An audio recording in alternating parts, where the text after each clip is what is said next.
Welcome to the library.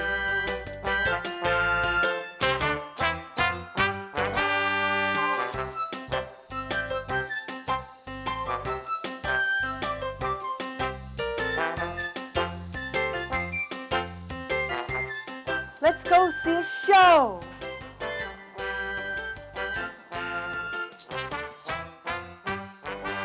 Everybody, welcome.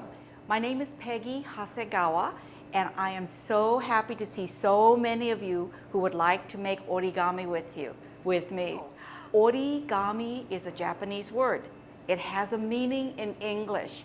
Ori means to fold, and gami means paper. So you are going to fold paper to make wonderful things. And the best thing is that all you need is a piece of paper, and then you can make something. All you need is this piece of paper.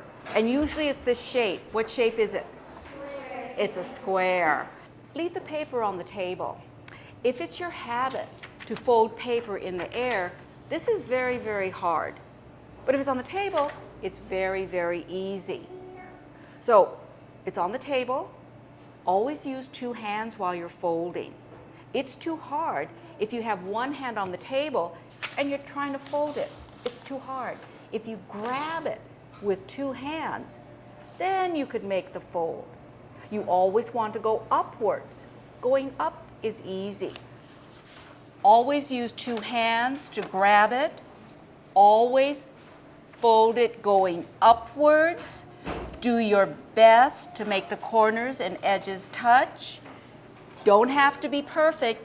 Nobody's perfect. Then you will hold it here so it doesn't get crooked.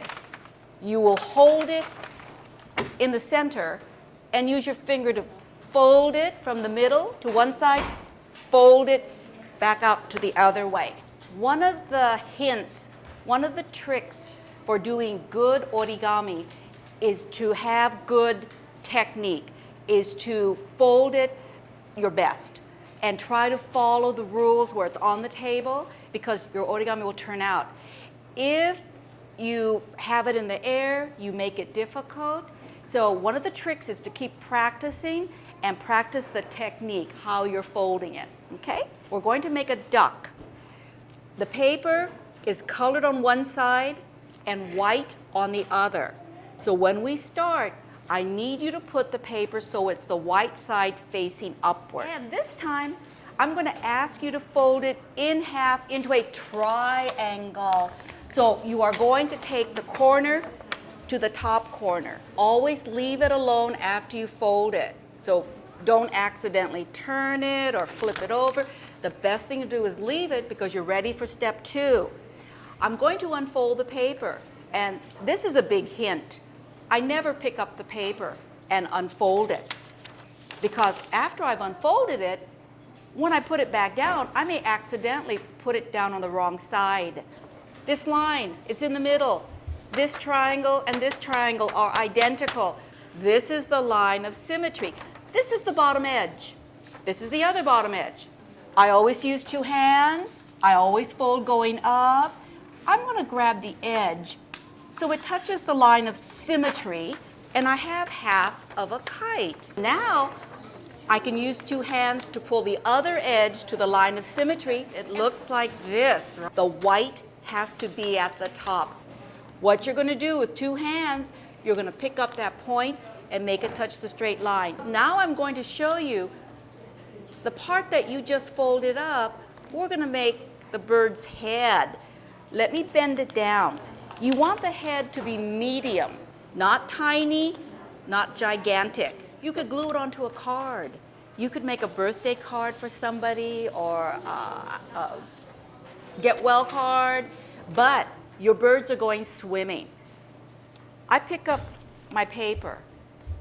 Look where my hands are. I'm holding it. I look at his face. My thumbs.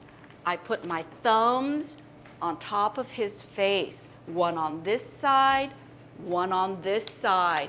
And what was the name of the line that's running between my thumbs? The line of symmetry. So I fold him backwards in half on the line of symmetry This is his tail.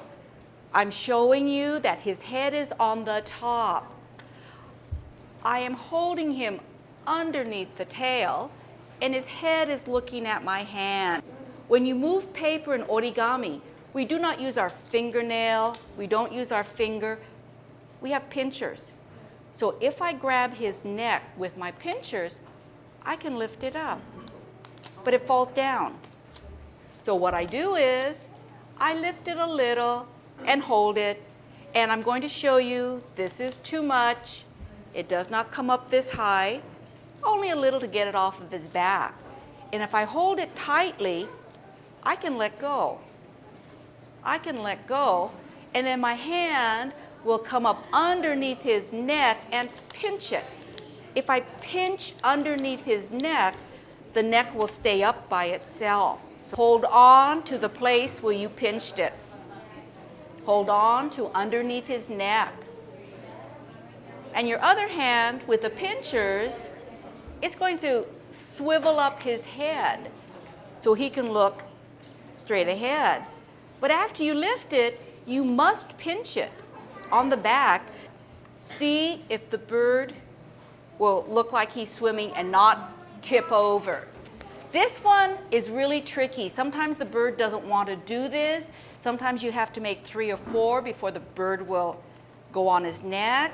But we can try because, oh, no, oh, sometimes you have to open him up a little bit. Ah! So, can he look for food in the water? It's one of my favorite things to teach. Usually, the origami paper is a square, but sometimes it's a rectangle. It's horizontal. I'm going to use the words. When the paper is sitting like this, it's vertical. Your paper must be horizontal. You always go up to fold it in half, and it looks like this. Next step, it's sitting like this on your table, and I'm going to ask you to unfold it. So remember, you don't pick it up off the table. You just open it and smooth it, and you're done. So I'm showing you the line of symmetry. I'm showing you the bottom edge.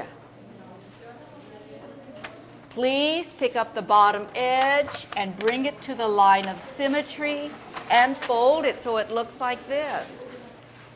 This is what my fold looks like. I took the bottom edge to the line of symmetry. Everybody, rotate your paper so the folded piece is at the top. Next step, take the bottom edge, make it touch the line of symmetry and fold it. And it should look like mine, right? Unfold everything on the table. You can smooth it. Next step. And everyone, I want to help you remember how to do this at home. So I'm going to repeat. The paper was horizontal. You folded it in half. You made the 2 edges come to the center. And when you open it, you should see 4/4. If you don't see 4/4, something is wrong. So I want to help you remember how to do this at home. Rotate your paper so it's vertical. And everybody, fold your paper in half. Next step, unfold your paper. Unfold your paper.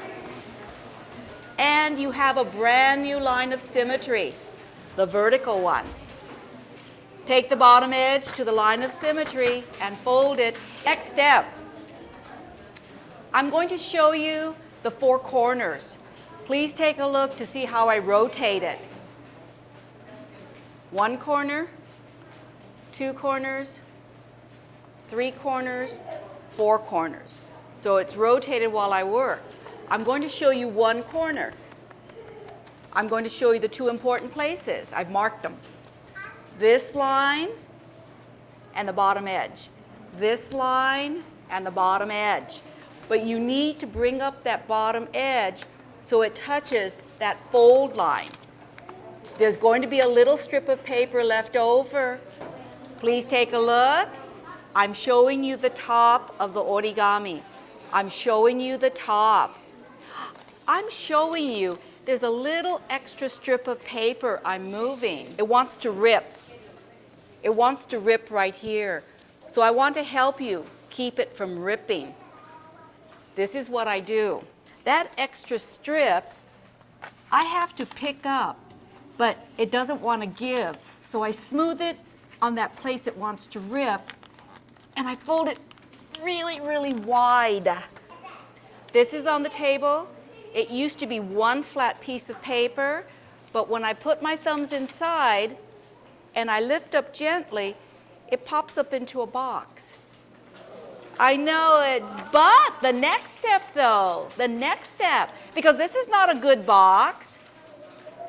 It's kind of caved in.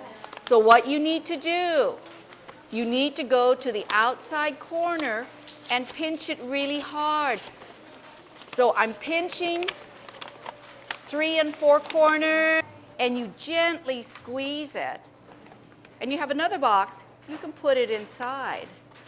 And you have this wonderful box that you can put a present in and put a bow on it.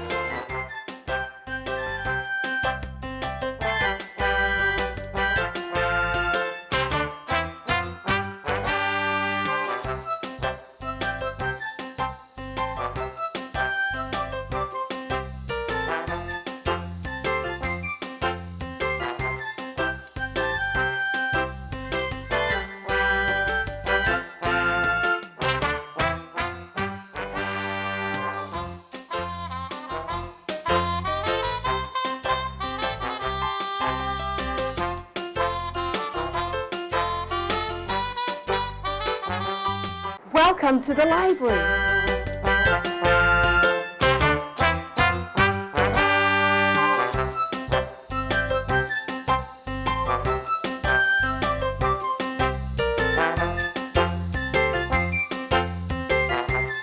Let's go see a show.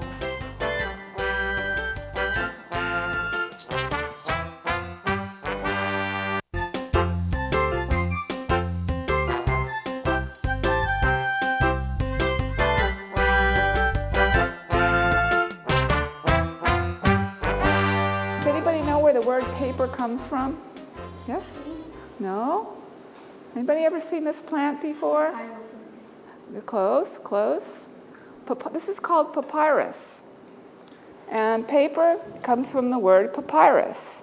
And the people in Egypt made paper. And the way they did it was they used this plant. What part of the plant do you think they used?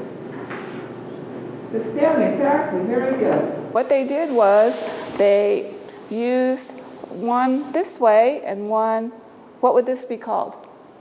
Vertical, right? And this is horizontal. So they laid them on top of each other and pressed them and soaked them and pressed them, put another layer on.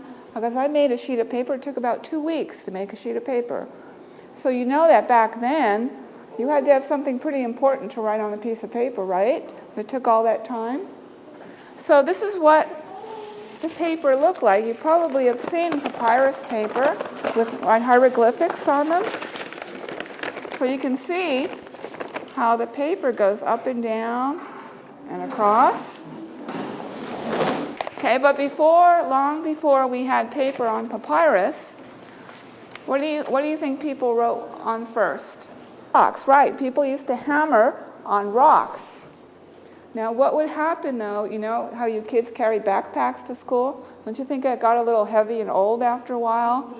Carrying, and then what would happen if you went into school every day and somebody would say to your teacher, I broke my homework? That wouldn't go over too well, would it? No, no, no. So then we had to come up with something else to make paper. So what else do you think people used to write on? They used animal skin called vellum. They used sheep and calf to write very important documents on vellum. So the people